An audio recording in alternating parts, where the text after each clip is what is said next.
Back to the blind bang. May tatlong lens ako. 24-70, 16-35, tapos 70-200. Pero, most of the time, I'll just gonna use 24-70. Para mga ganitong event, all around siya eh. You know? So, ito yung naman ng gamit natin mga kaibigan.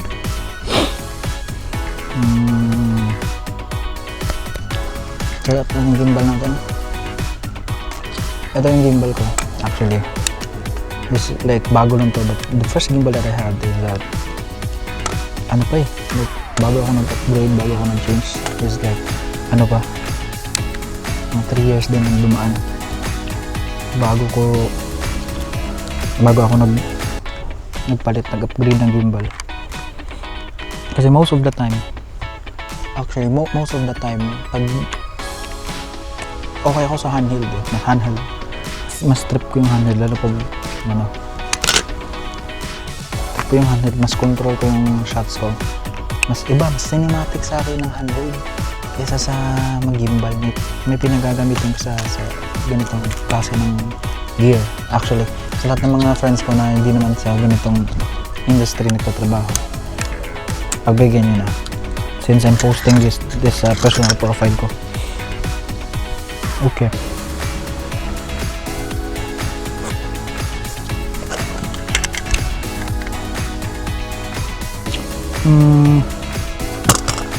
Next natin, gamitan natin itong mic, shotgun mic. Siyempre may tropa tayo ditong kasama. May mapapasama ka na sa vlog ko. Right. So, ito naman, siya yung photo, ako yung sa video. Ewan ko, di na ako makapag-video nito mamaya kasi nga school kasi ito eh, privacy. Setup natin dyan, tropa.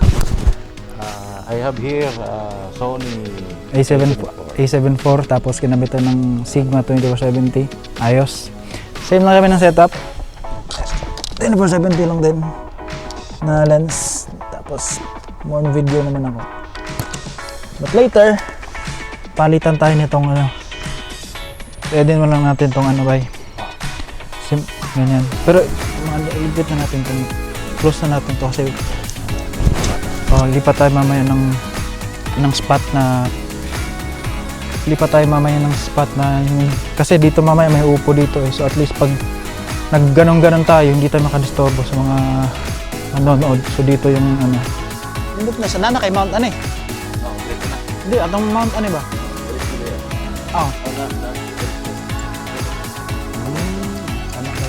Magamit na ito ng content shoot. Pero pag event, hindi siya ideal. Hindi siya realistic pag event. Pag mga content shoot ka na, nindot na siya gamiton.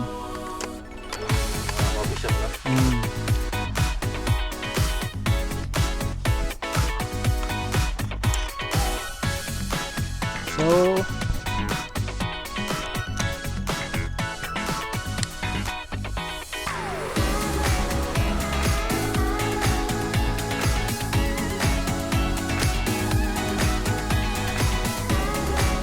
palibot mga natin ng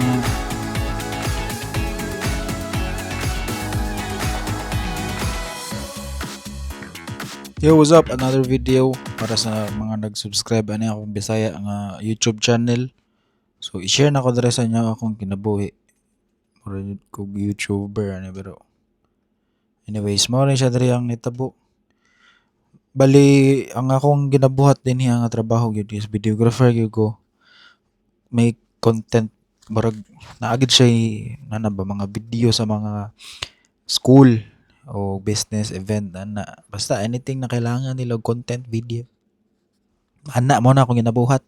So dinhi kauban ako sa JC, gishoot naman eskwelahan, gamay ra kay kog footage na dinhi kay medyo ra man kay ni siya,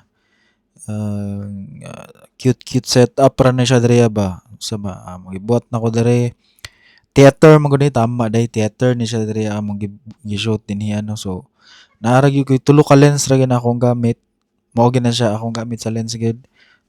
16-35 para sa wide, 24-70 para sa medium close up, o 70-200 nga for close up. But before gina ko din napalit ning mga gamita, natigom ra gid po na siya kay medyo mahal gid ning mga gamita ba. Mura gid akong maingon, mahal gid ni siya. Like but also this one, gimbal mi din niya ako. Na-realize na ako pag nagsugod na tong event, wala na ako nag-gimbal kay kuang kayo. Daghan kayo ganun, isod kaayo ano. So morning one ako nag-gimbal. Yeah, mura na nitabo sa event diri. Dali ra man kay ni siya. Kadali ra jud gani mo po ni ganahan ako ani kay isa project ani din hiya solved na, di ba? So, katura, bye. Ayan. Ayan, tapos na tayo sa ating project ngayon for today. Simple lang. Ewan ko ma-edit ba to? Hindi. Edit to.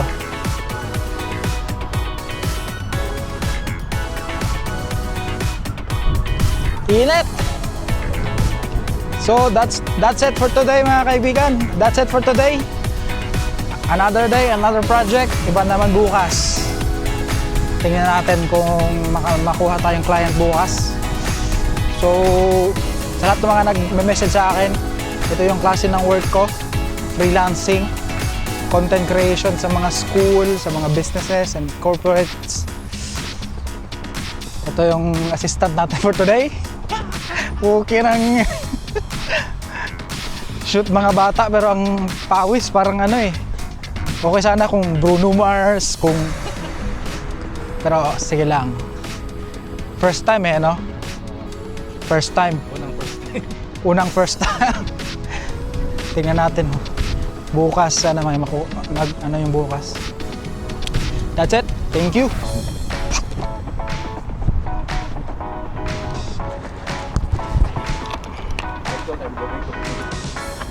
Thank you so much. Salamat. Assalamualaikum. Discuss. Grabe bro. Okay ra na first time. Di ba na ko bakit dito masyado ha? Gani no. Hindi mo ang pinili niya ba? Hindi pa wala. Na, mano nagigaway mahanas na drive by. Hindi mo kasi go. Reverse na yun para rin pa lang tayo. Pero na di sa pinasiguro. Pohon. Ito nagdali. Tayo ka ng ano. Kung taigo nga gina-feed ba nga kanang. Pero naadyo kayo nakatanan na kadlaw. Dili ba ang imo ang take away ro kadlaw isa na chill lang ba?